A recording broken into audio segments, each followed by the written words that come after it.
Hi, this is Tricia. Welcome back to my channel. I am sitting down to plan out a week in my Archer and Olive bullet journal, and I have sort of a special challenge for myself this week. You can see I'm just sort of reviewing how last week finished up, and I told my daughter that she could come down into the art room with me and pick any stamp set that she wanted in the entire craft room, and I would use that as the basis for my design in this week's layout.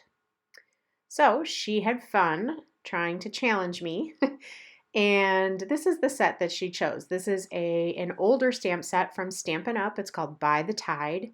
These are rubber cling stamps, and they have these beautifully drawn, like line drawings of,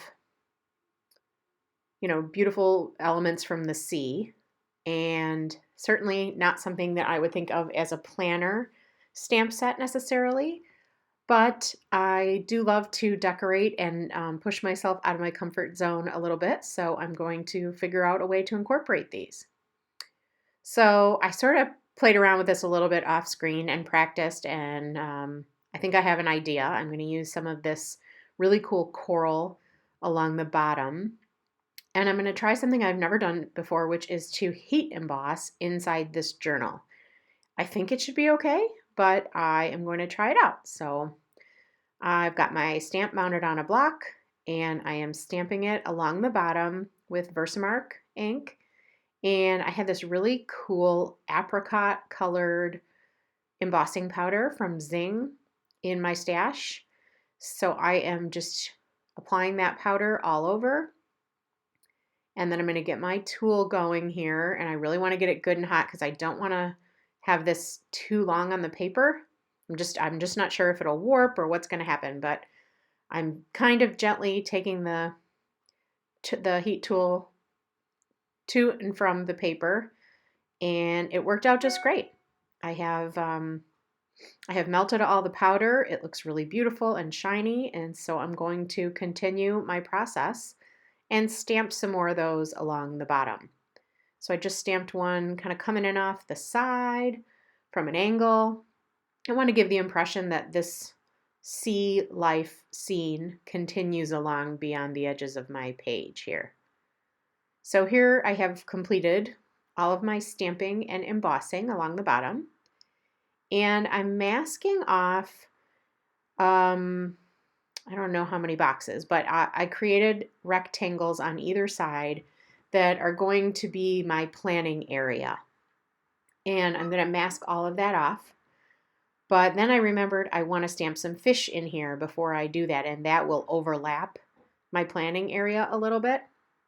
So I didn't want to put the masking paper on those areas just yet. So you can see me fiddling around with this quite a bit, figuring out where the heck I'm putting everything. But you'll see in a second here, I'm going to pull out that fish stamp and apply that. This is from that same stamp set. Have it mounted on a on a block, the rubber stamp on a block. And I have this gorgeous deep purple color. It's Concord Crush. It's an old one from Stampin' Up. But I thought that that would be a cool complement. It's bluish purple, but real pretty. So I stamped a couple of fish, and they are going to kind of, again, hang off the edge of my page and also overlap my planning boxes, which you will see I will define in a moment here. So I'm really sorry. At this point, my autofocus is having a mind of its own. I think like my head is getting in the frame and it's deciding to focus on that instead of the page. But I think you get the idea. Basically, I'm using a blender pen and a little bit of ink from the lid of my stamp pad, and really because there's so much ink on the page and it hasn't completely dried yet, I barely even need to touch it to the lid there. I'm able to pretty much kind of blend some of that color from the stamp dibbage also, but it's cool because it still retains the crisp details. So it's kind of the best of both worlds. So I've colored in my fish. Didn't do anything fancy with shading. I just kind of colored them in. The stamps have so much line work in them that they kind of do all the shading for you. So it's great. So now that I've got those fish done, I can go ahead and complete my boxes. And I get a little persnickety in the corners here trying to get these lines all straight, but I won't make you watch all of that. I'm going to go ahead and mask off these two rectangles, and then in the centers, oh, and I also have a column on the left side. I forgot about that, and that will be for my task list. So you can see I've got those all done, and then in the centers I'm just using some large post-it notes. So just I don't want to take any chances of ink getting inside these rectangles. And my whole plan here is to ink the entire background to make it look like an undersea scene, but to leave that white space so that I can plan within it. So I'm using a blender brush, like a mini blending brush, and I'm masking those fish. I just cut one of those since it's a kind of an intricate little design, and I'll just move it along as I need to. And of course, this is the part where my camera decided not to play nice. I don't know what happened, but it turned off and I missed all the ink blending and a couple of other steps. So I'm going to just walk you through what I've done. I used two colors. I used Island Indigo, and what was the other one? I'll show you. I think I pulled the stamp pad on screen here. Yes, I do. So I used that Lost Lagoon and Island Indigo. The Lost Lagoon is the more greenish of the two, and that's mainly along the bottom, and I did that a little heavier. And then I did a real light, soft application of Island Indigo across the top and blending it down into that Lost Lagoon. And you can see that I did not cover the fish. I used my mask and masked off the fish so that they stayed their true purple color.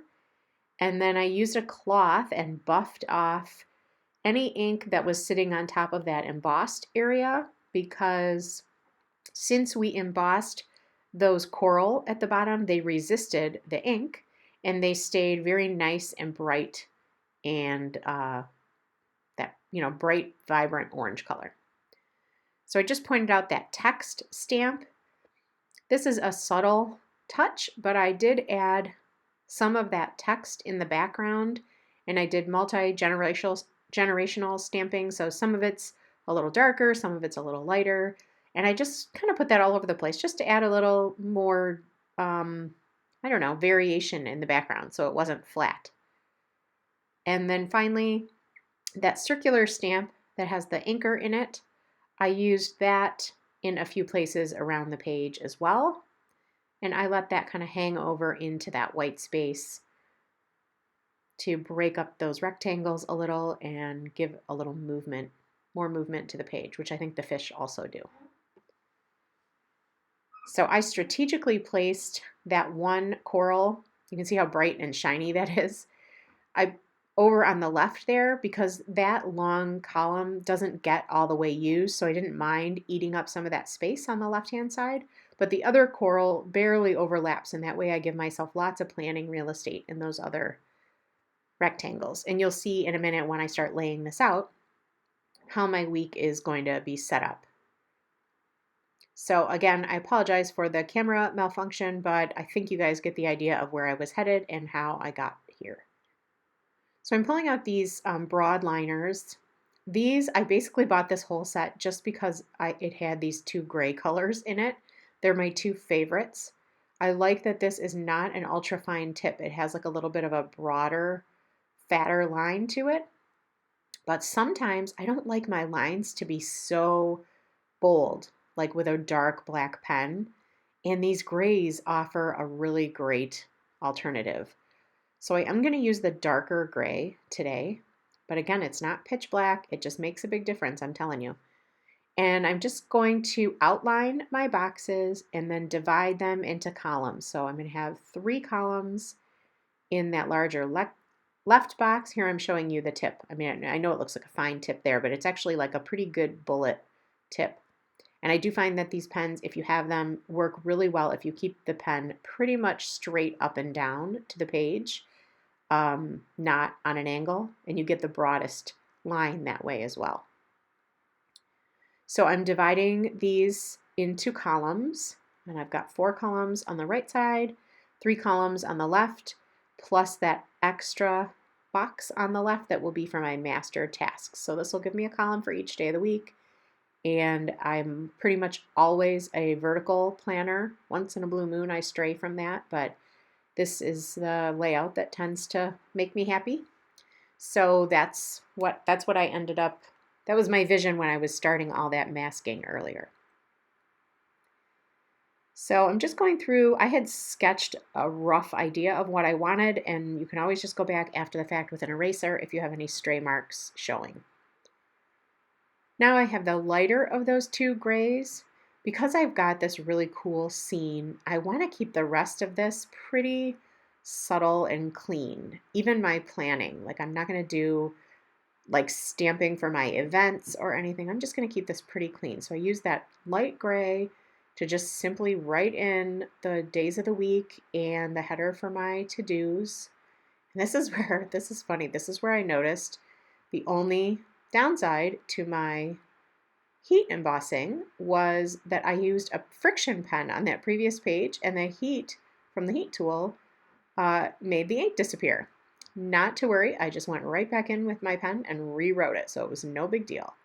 But that is something to be aware of if you do use friction pens. So a quick month stamp at the top of the page is going to complete this layout. I wanted to keep everything very simple. And once I go in and add my events, you will see I barely did anything. I used my friction pen and a very simple, very light gray stamp image for my events. Just was not trying to take any focus away from that really cool background that was created with the ink blending and the cool stamp set that my daughter chose for me.